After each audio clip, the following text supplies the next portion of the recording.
Good morning, Boker Tov. Please help yourself to coffee and donuts. I want to thank our generous series sponsor for the year, our new series sponsor, anonymous Lezecha Nishmas Alter Shlomo Ben Pinchas, a very special sponsor. Very grateful for his generosity. We are on the 20th parak of Mesillas Yesharim. Ramchal, R Moshe Chaim Luzzatto has been giving us the formula, has been enabling and empowering us to chart our course towards a better version of ourselves, how to live with alacrity and mindfulness, how to live with purging our bad habits, how to be able to pursue piety as a chassid. And this chapter, Mishkal HaChasidus, we've been talking about understanding and assessing piety. You don't become a chassid by being an extremist or a fanatic. You become a chassid by being measured, by being moderate, by truly always wanting to fulfill the will of Hashem, by living a life in which we regularly want to give Hashem the greatest nachas ruach. We feel the presence and we feel the guiding hand, and we feel accountable to the Almighty over our shoulder all day. Everything we say and do and watch and listen to, He is right there. So the Ramchal here in Mishkal HaChasidus has taught us that the chassid has to have a high degree of self-awareness, has to be accurate in portraying and seeing himself. Last night we did a Torah take on Atomic Habits, an incredible motivational book, a Torah take on that book. You could watch it on YouTube or listen online. And we spoke about, in that Atomic Habits, James Clear makes tremendous focus on self-awareness, being honest and true to ourselves. We all have this funny habit of distorting our view of ourselves. We see ourselves the way we wish we were rather than the way we really are. And if we don't have an accurate view of ourselves, if we're not honest with self-awareness of who we are and how we live and the impression we give others, if we don't know our brand, how we are thought of by others, we can never improve, we can never grow, we can never change. Soloveitchik explains it's why the kior was next to the mizbeach. Person had to look in the mirror of the kior before you could approach that mizbeach. You can't achieve atonement, you can't change, you can't improve or transform before you look in the mirror and you're honest with yourself. And then the Ramchal now continues, the chassid doesn't live in the here and now. The chassid doesn't say, is this act pious? Should I do this? Does this seem religious or righteous? The chassid lives with a certain mind to the future, understands the consequence and the implication, often the unintended consequence or implication of a behavior. Sometimes reacting or doing or saying that right now, it seems pious, it seems righteous, it seems religious. But you have to ask yourself, what is the intended or unintended consequence? What is the implication? What is going to happen in the long run? Maybe right now this seems righteous. Maybe right now this seems good, but will it have a negative impact or effect? Will it turn someone off? Will it create distance? Will ultimately it put me in a position that I fail instead of succeed? And listen to the word of the Ramchal. Lo yaso so. Yechote v'lo chassid. The stakes are incredibly high. At any given moment, if you have the choice of going the extra mile and trying to be a chassid, you have to stop and ask yourself, at what cost? At what implication? What will this do to others? Because if you miscalculate and you misfire and you do something that even in the moment seems righteous, but as a holy with a W, unrighteous result, then you're a chote, not a chassid. Not only is what you did not pious, but the opposite. You're a chote. So in the moment it feels great, but in fact you're a chote, not a chassid. And then the Ramchal gives two examples.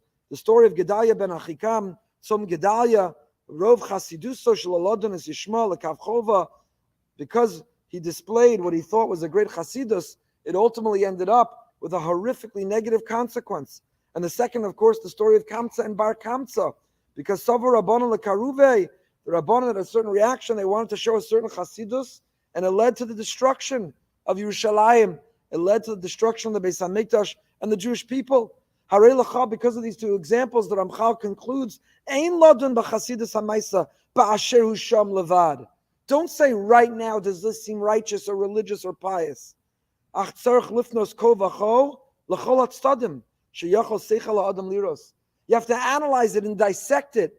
And you have to think about it strategically from every angle and every perspective to be able to see ad sheyodon be'emes eza yichsha yoser ha'asiyah Oha Prisha. What's more prudent? What's smarter? What's more wise right now? To engage or disengage? To do it or to distance from it? What will be the consequence of this behavior? In those two cases of Gdalya ben Achikam and Kamsa and Bar Kamsa, the reaction, the response in that moment felt pious. However, look at what it led to.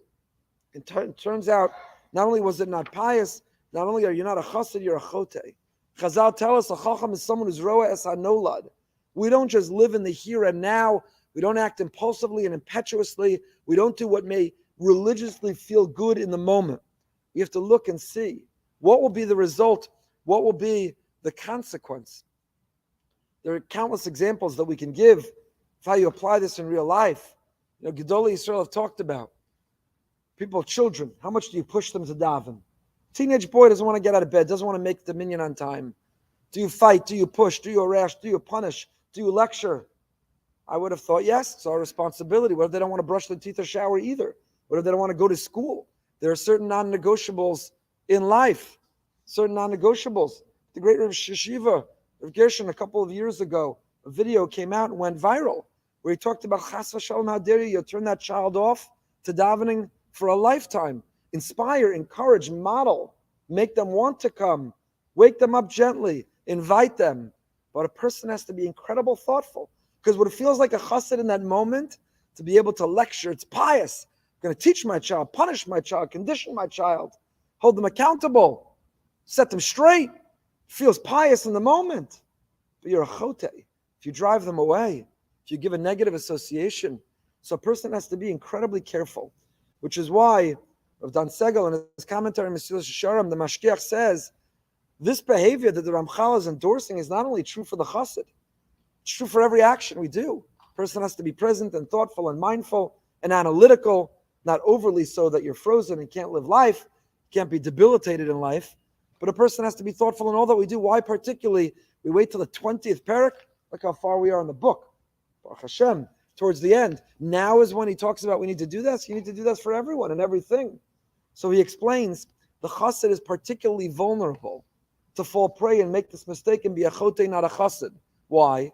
Because when it comes to behavior, which is black and white and clear, eat kosher or non-kosher. You don't really need to analyze that from a lot of angles. You got to eat kosher. Speak to Lashon Hara. You don't need to analyze it from a whole lot of angles. When it comes to halacha, even though it too can be complicated at times, but when the halacha is clear cut, we know what we have to do. We know what is our marching order. And the opposite, if we get over analytical, then we could end up doing the wrong thing, coming to the wrong conclusion. But here it's the chassid who's going above and beyond, who's doing something extra, who's showing an extra piety or righteousness. They particularly are vulnerable to be inspired or motivated or intoxicated by the piety of the moment. So the chassid, it's the one who goes the extra mile. It's the one who's trying to achieve or live or express a particular piety, who needs to be extra careful to ensure that what they're doing is right, not only in the moment, but in the long run as well. To be able to be roes hanolad, with one's eye open and anticipating and looking to the future, and trying to understand the implications intended and unintended of their actions. And that's what he continues with. For example, Torah says we have an obligation to rebuke our friends. I had a friend when I was in high school who moved over from the former Soviet Union. Gorbachev just died. From the Soviet Union when we were in high school. So where did he learn his English? He learned his English two places, MTV and by reading an English Tanakh. So we were teenage high school kids, and he would turn to us sometimes and say, "Why do you rebuke me? Why do you rebuke me?" That's not the way American teenagers talk to each other. Why you rebuke me? Why you rebuke me? He lives in Hollywood now. Why you rebuke me?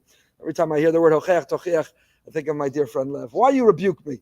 Hocheach tocheach es amisecha. We rebuke. We have an obligation to rebuke. But when? Should you walk up to a stranger and lace into them about everything they're doing wrong? Should you share with someone all of your criticism, and then you'll righteously and piously say, hocheach tocheach. Torah empowers me, deputizes me. I'm here to hocheach tocheach. I got to tell you how to live. But what happens sometimes when you do that, you get the opposite result and consequence. So we'll see, we'll pick up next time how even though the Torah says hocheach tochiach, Chazal say, just like it's a mitzvah to say what will be heard, it's a mitzvah not to say what you know will not be heard. The chassid has to evaluate and measure even more carefully, because we have to have an eye to the future for ourselves and the people around us. 8:45, Living with Emunah. Tonight we go behind the beam with Jonathan Donath, the founder of Daily Giving. Have a wonderful day. Stay happy, stay healthy, and stay holy.